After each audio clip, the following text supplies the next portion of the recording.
সবাইকে সানা smile education সেন্টারে স্বাগত জানিয়ে আজকের ক্লাসটি শুরু করছি।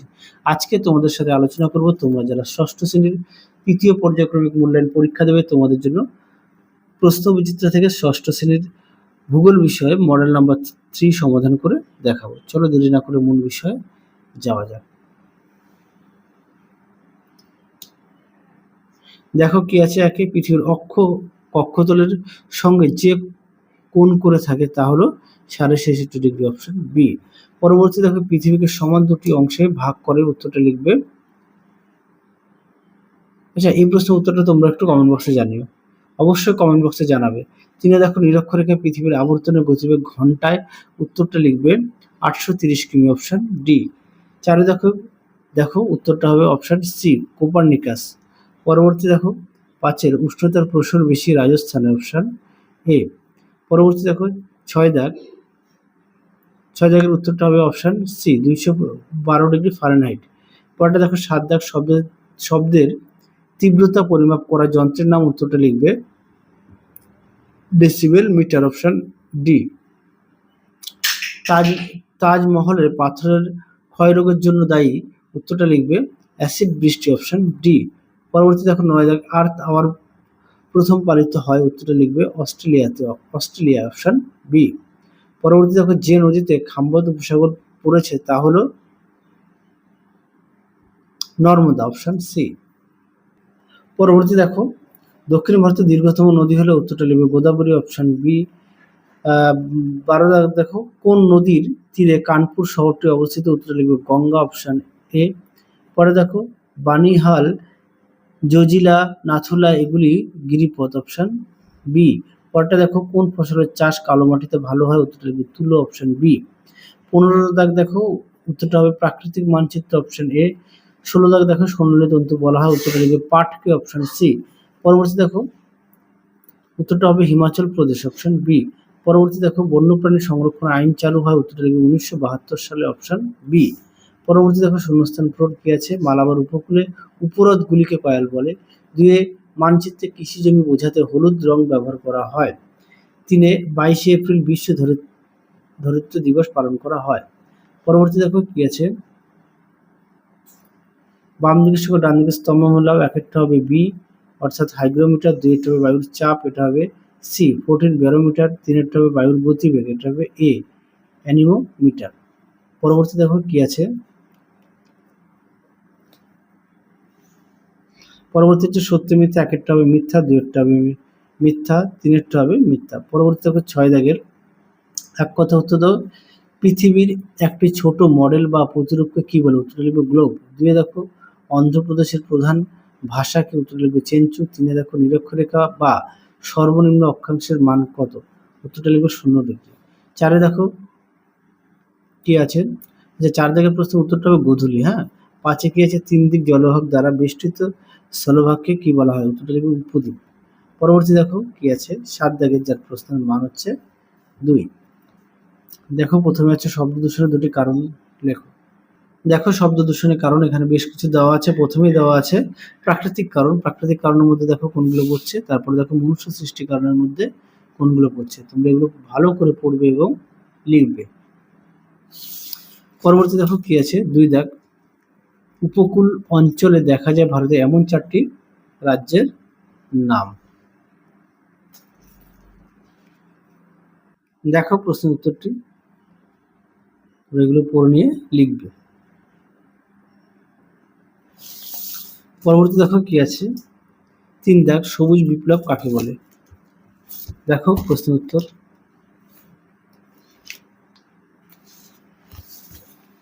সবুজ বিপ্লব, উত্তরটি এখান থেকে এফডি লিখবে।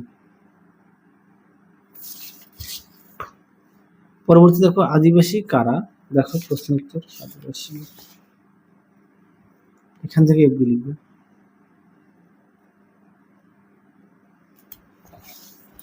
পরবর্তী দেখো 5 দাগ, শব্দ দূষণের ফলে সৃষ্ট 4টি রোগের নাম। দেখো প্রশ্ন উত্তর এখানে দেওয়া আছে, উচ্চ রক্তচাপ, অনিদ্রা, হৃৎপিণ্ডের রোগ, চোখের রোগ, পেশির উত্তেজনা। পরটা দেখো ভারতের কয়েকটি বিশ্ব সংস্কৃতির ঐতিহ্যপূর্ণ স্থানের নাম লেখো।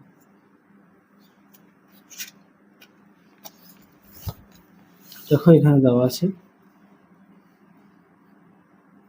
তো এখান থেকে ভালো করে পড়ে নিয়ে লিখবে।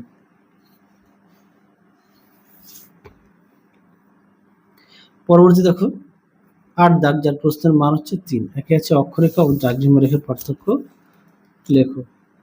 দেখো প্রশ্ন উত্তর সুন্দর করে দেওয়া আছে।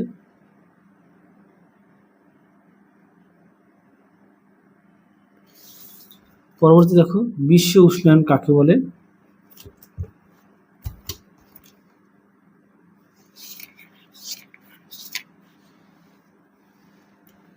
দেখো বিশ্ব উষ্ণায়ন, এখানেও বিশ্ব উষ্ণায়ন, এখান থেকে অবধি লিখবে। পাঠ্যপুস্তক পৃষ্ঠা নম্বর 59। পরবর্তী দেখো কি আছে, পার্বত্য অঞ্চলে জনবসতি কম কেন? দেখো উত্তর,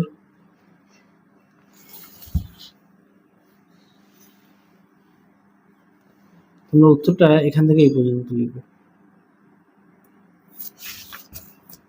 পরবর্তী দেখো কি আছে, 4 দাগ, আন্তর্জাতিক তারিখ রেখাকে বাঁকিয়ে টানার কারণ কি? দেখো প্রশ্ন উত্তর,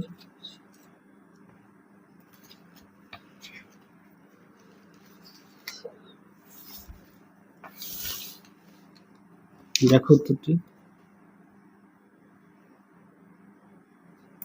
এই প্রশ্নটা পরীক্ষা খুব আসে, তোমরা অবশ্যই ভালো করে পড়বে, যদি পারো খাতা একটু লিখে নিয়ে পড়বে।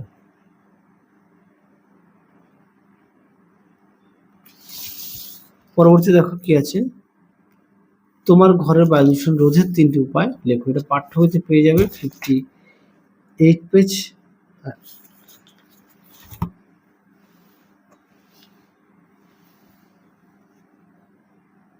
তোমরা এই প্রশ্ন উত্তরটা এখান থেকে পড়ে নিয়ে লিখবে। হ্যাঁ, এখান থেকে দেওয়া আছে, ভালো করে পড়বে।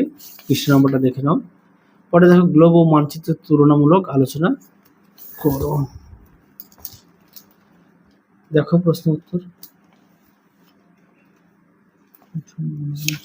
5। দেখো গ্লোব ও মানচিত্র দেখে নাও, অবশ্যই বিষয়টা উল্লেখ করবে। আর তোমরা অবশ্যই প্রতিটা বিষয়ে পাঠ্য বই খুঁটিয়ে পড়বে। মোট দেখো 5টি দেখালাম। পরবর্তী দেখো ধান চাষ, এটা পাঠ্য বইতে আছে 95 পেজে, দেখবে ছকের মধ্যে দেওয়া। পরবর্তী দেখো মেঘমুক্ত রাত্রি অপেক্ষা মেঘাচ্ছন্ন রাত্রি বেশি গরম কেন? দেখো প্রশ্ন উত্তর,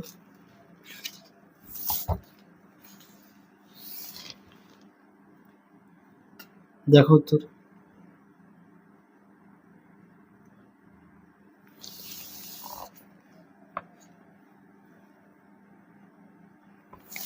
আচ্ছা এই প্রশ্ন উত্তরটা একটুখানি লিখবে। হ্যাঁ, ভুল বললাম তখন। পরে দেখো অরণ্য উপকারিতা লেখো। এটা তোমাদের পাঠ্য বইতে 90 পৃষ্ঠায় পেয়ে যাবে। পাঠ্য বইতে দেখো অরণ্য আমাদের বন্ধু কেন, তুমি এটা পড়ে নিয়ে লিখবে। পরটা দেখো, আচ্ছা এই প্রশ্নের একটু দেখায়, মাটি সংরক্ষণের উপায়গুলি লেখো। দেখো মাটি সংরক্ষণের উপায়গুলি, এগুলো তোমরা লিখবে। আর আরেকটি প্রশ্ন যেটা বাকি আছে, বায়ু দূষণের প্রাকৃতিক কারণগুলি লেখো। এটা তোমাদের আমি সহায়িকা থেকে দেখাই।